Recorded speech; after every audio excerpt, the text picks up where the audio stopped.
El invierno de 1979 en la región de Donetsk no solo trajo un frío que trizaba los huesos, sino un silencio que se filtraba por las grietas de la mina Severnaya Alvis como un gas invisible y letal. En la superficie, la vida soviética seguía su curso monótono. Colas para el pan, el humo gris de las chimeneas industriales y el té servido en vasos de papel en el comedor de la sección. Pero a 300 metros bajo tierra, el orden socialista se estaba desmoronando bajo el peso de una presencia que nadie lograba identificar. El hombre sin rostro Viktor Korsun no existía antes de agosto de ese año, al menos no en los registros reales. Se presentó en la oficina de reclutamiento con una libreta de trabajo gastada y una mirada que parecía haber visto el fin del mundo y haber quedado satisfecha con el resultado. Era un hombre de mediana edad, de hombros anchos y manos que parecían talladas en granito. Hablaba poco, trabajaba el doble que los demás y nunca se quejaba del polvo de carbón que teñía los pulmones de negro. Viktor era un fantasma. Se movía por los túneles con una familiaridad antinatural, mientras los demás mineros soñaban con volver a casa para beber un trago de vodka y ver a sus familias.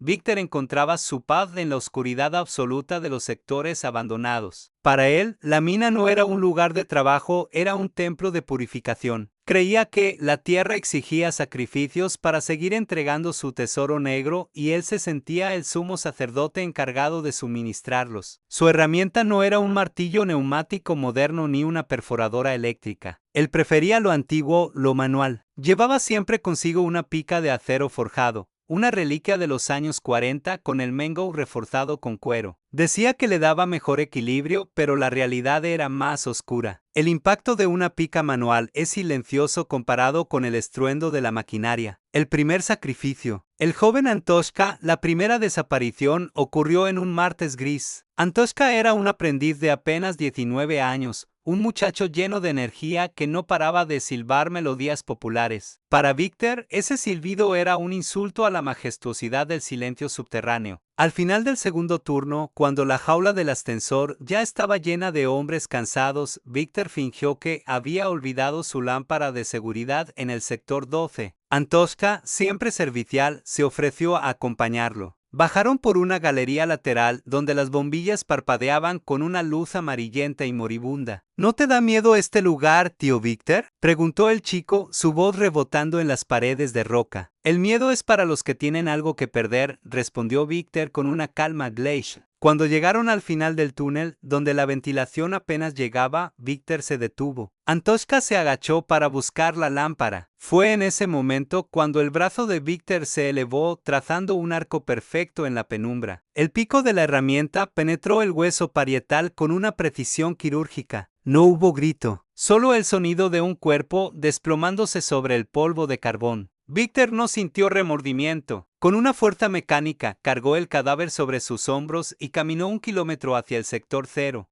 Una zona que conectaba con la antigua cantera a cielo abierto a través de un vertedero de escombros. Arrojó el cuerpo por el túnel de descarga. Vio cómo la figura del muchacho desaparecía en el abismo negro de la cantera, donde toneladas de roca estéril lo cubrirían en la próxima descarga de la mañana. La metodicidad del mal las semanas siguientes fueron una danza de sombras. Viktor seleccionaba a sus víctimas con una lógica retorcida. Aquellos que hacían demasiado ruido. Stepan, el capataz, un hombre autoritario que siempre gritaba órdenes. Viktor lo interceptó durante una inspección solitaria. Un solo golpe en la nuca y Stepan fue a parar al mismo abismo que el aprendiz. Yuri, el mecánico, lo mató mientras Yuri reparaba una cinta transportadora en un nivel inferior. Viktor incluso tuvo la frialdad de terminar la reparación básica para que nadie sospechara porque la máquina se había detenido. En el pueblo minero, la atmósfera se volvió densa. Las mujeres se persignaban escondidas del partido,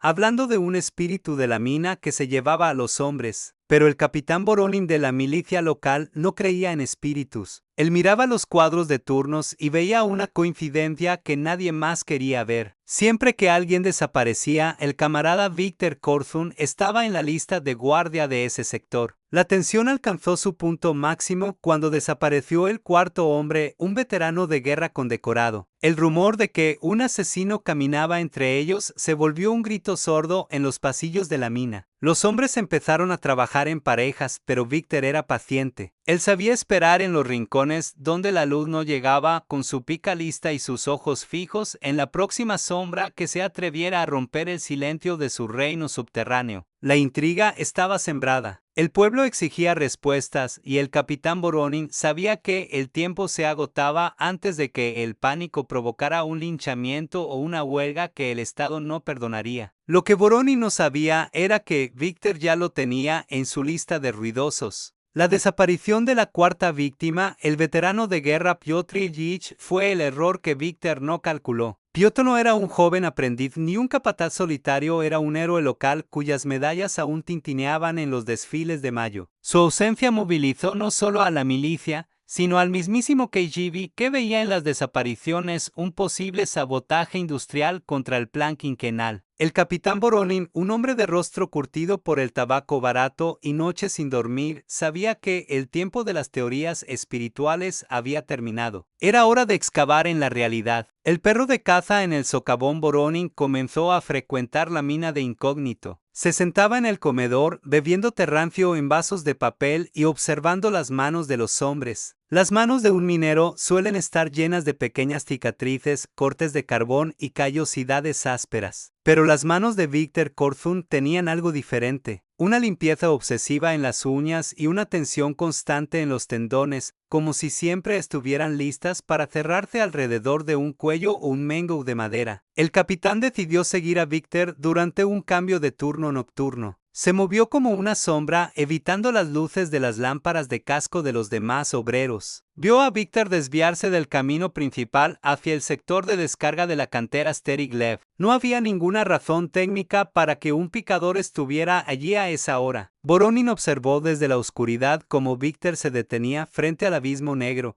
acariciando el borde metálico de la rampa de escombros con una devoción casi religiosa. En ese momento, una ráfaga de viento subterráneo hizo que la bufanda de Voronin se enganchara en una tubería, produciendo un leve crujido metálico. Víctor se giró con la velocidad de un depredador. Sus ojos, reflejando la mínima luz de una bombilla lejana, no mostraban miedo, sino una curiosidad maligna. El silencio es sagrado, camarada, susurró Víctor a la oscuridad. Quien lo rompe se convierte en parte de la montaña. Voronin no respondió. Retrocedió lentamente con la mano en la funda de su pistola Makarov. Sabía que no podía arrestarlo allí, en su terreno, sin pruebas físicas. Necesitaba que la cantera hablara. El desentierro del horror. 2 días después, bajo órdenes estrictas de Moscú, se detuvieron las operaciones de vertido en la cantera Steriglev. Se trajeron potentes reflectores y una unidad de rescate de montaña de la milicia. El capitán Voronin dirigió la búsqueda en el sector exacto donde la rampa de la mina desembocaba en el vacío. Fue una labor titánica. Tuvieron que mover toneladas de esquisto y carbón de desecho. Al mediodía del tercer día, un operario gritó. Un brazo humano, preservado por el frío y la falta de oxígeno bajo la presión de la roca, sobresalía entre los escombros. Llevaba una chaqueta de lona con el parche de la mina Severnaya. No fue solo uno. A medida que excavaban, la montaña escupía su secreto. Encontraron a Antoshka, cuyo rostro aún conservaba la expresión de sorpresa del primer golpe a Stepan, el capataz, y finalmente a Piotr, el veterano. Lo que horrorizó a los forenses fue la uniformidad de las heridas. Todos presentaban un agujero limpio y profundo en la base del cráneo, una marca geométrica perfecta dejada por la punta de una pica de acero. La captura y el alijo de trofeos. Víctor fue arrestado en su habitación de la residencia de trabajadores mientras dormía. No hubo lucha. Al entrar la milicia, él simplemente se sentó en la cama y extendió las muñecas como si estuviera esperando un honor largamente anhelado. En un registro minucioso de la habitación, los agentes encontraron un suelto bajo el entablado del suelo, cerca de la estufa de carbón. Allí, envueltos en un trapo de aceite, estaban los silencios de Víctor, el reloj Poveda de Piotr que aún funcionaba con un tic-tac rítmico, la pitillera de plata de Stepan grabada con su nombre, una pequeña armónica de plástico que pertenecía al joven Antoshka, Pero la prueba definitiva fue la pica. Estaba escondida en su taquilla de la mina. La luminol, un reactivo químico que empezaba a usarse en laboratorios avanzados, reveló que, aunque parecía limpia, el metal estaba impregnado de residuos de hemoglobina y fragmentos microscópicos de hueso humano en las porosidades del hierro antiguo. El juicio de los guisaños y el final del juicio se llevó a cabo en la primavera de 1980. El Estado soviético quería un proceso rápido y ejemplar. Viktor Korsun se negó a tener un abogado defensor, alegando que nadie podía entender la voluntad de la tierra. Durante las sesiones, permaneció en la jaula de hierro del tribunal,